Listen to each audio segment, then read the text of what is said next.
पूज्य, पूजक और पूजा की सामग्री। पूजा की सामग्री है वेद का चिंतन मंथन। और पूज्य कौन है? माता पिता। पूजक कौन है? संतान। जिसकी संतान बढ़िया होती है वो उसकी अपने माँ बाप की सेवा करती है, पूजा करती है, उनकी आज्ञाओं को बढ़ाती है, करती है। तो आगे बताया उपासना कांड, हम किसकी उपासना करें? ईश्वर के उपासक बल्कि उस उपास्य देव की उपासना करें, अन्यों की नहीं करनी चाहिए।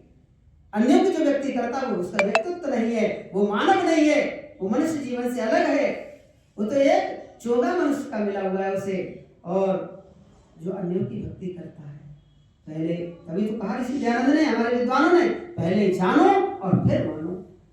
यहाँ अंधेरे में किसी को नहीं रखा, न किसी को चेला बनाया। और लोग चेला बनाते हैं, चेली बनाते हैं, पर हमारे ऋषिवर देव दयानंद ने कहा गुरु बनो, आओ तो सही, समाज आर्य समाज बुला रहा है, तुम्हारे लिए द्वार खुला हुआ है, तो वेदों को पढ़ करके तुम गुरु बन जाओ। गुरु क्यों बन जाओ? चेला क्यों ना बनो? बोले चेला चिल्लाने वाले को कहते हैं। तो हमारे यहाँ क्या बनते थे? बोले हमारे शिष्य परंपरा थी, गुरु परंपरा थी। गु माने अंधकार और रू माने प्रकाश। जो अपने शिष्यों को प्रकाश में, ज्योतिर्मय जीवन बना देता था, उसको हम गुरु कहते थे। शिष्य उसे कहते थे। कहा हम चेला बना लेंगे। घटना याद आ गई। दो चिड़िया थी, ये गुरु जी के पास गए, महात्मा के पास गए। महात्मा जी कहने लगे इस चिड़िया की जो गर्दन मोड़ करके जल्दी से ले आएगा, हम उसे अपना चेला बना लेंगे। एक व्यक्ति दो शिष्य बुलाए, दोनों शिष्य को एक चिड़िया दे दी, और एक व्यक्ति चला गया और पहाड़ों में जाता है, जंगलों में जाता है। पर गुरु जी ने एक बात कही थी, स्वामी जी ने एक बात कही थी, क्या?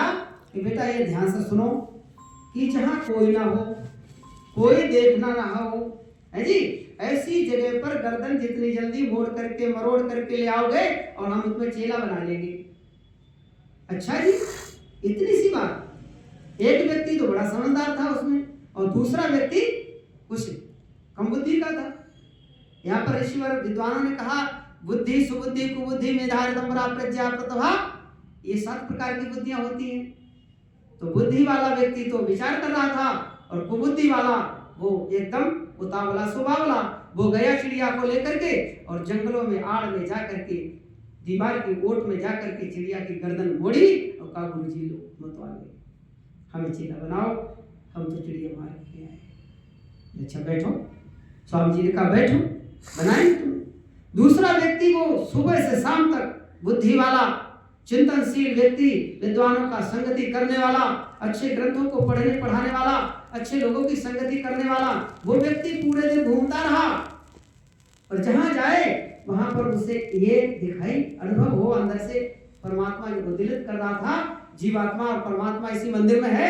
वो कह रहा था कि ये तो हम ही हैं। और गुरु जी ने ये कह दिया था कि जहां कोई ना हो, जहां कोई ना हो, कोई देखना ना हो, पहली बात तो हम ही देख रहे हैं, दूसरा जो परमपिता परमेश्वर है, सारी सृष्टि की रचना करने वाला है, वो तो देख ही रहा है, कोई देखे ना देखे, ईश्वर देख रहा है, और ईश्वर सबको देखता है, वही हमारे कर्मों का फल देता है, इसलिए हम नहीं मानेंगे। जंगलों में जा रहा है तब भी वही प्रश्न आ रहा है सामने परमात्मा का और अपना, कि हम भी देख रहे हैं, ईश्वर भी देख रहा है। वो सब जगह गया, और जंगलों में गया, पहाड़ों में गया, खालों में गया, और आकर के चिड़िया को सामने रख देता है। स्वामी जी ये चिड़िया मेरे से मारी गई, आप हमें चेला बनाएं अथवा ना बनाएं, ये मेरे को नहीं मारेगी। बोले क्यों नहीं मारेगी? ये तो बहुत पहली बार करके ले आया, मरोड़ करके गर्दन। तो बोले आपने जो बातें कही थी वो हमें उद्दीलित कर रही थी कि जहां कोई ना हो और कोई देख ना रहा हो, ये दोनों बातें हमारे दिमाग में, मस्तिष्क में गूंज रही थी। तो एक तो मैं स्वयं था चिड़िया के सामने, और दूसरा जो परमपिता परमेश्वर है वो सबको देख रहा था। गुरु जी कोई देख रहा हो ना देख रहा हो, ईश्वर देख रहा है, और हमारे कर्मों का वही फल देता है। शुभ का शुभ देता है, अच्छा देता है, और अशुभ का अशुभ देता है। इसीलिए कहा कि हमें कैसे कर्म करनी चाहिए।